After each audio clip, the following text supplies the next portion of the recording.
I'd like to show you what's known as the ice nuke. And that's where we take liquid nitrogen and we add hot water to it. And when we add hot water to it, it changes from a liquid, which has a density of around 0.8 grams per mil, to a gas where the density drops down to 1.1 grams per liter. We're looking at about a 700 times increase in volume.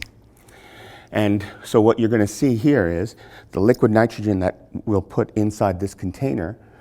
Once we add the hot water to it, it'll all of a sudden start to boil and shoot upward, and it'll form pretty much a mushroom cloud.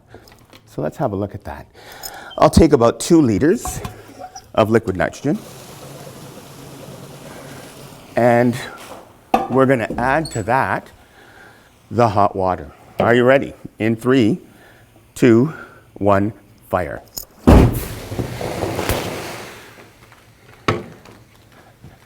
That was the ice nuke.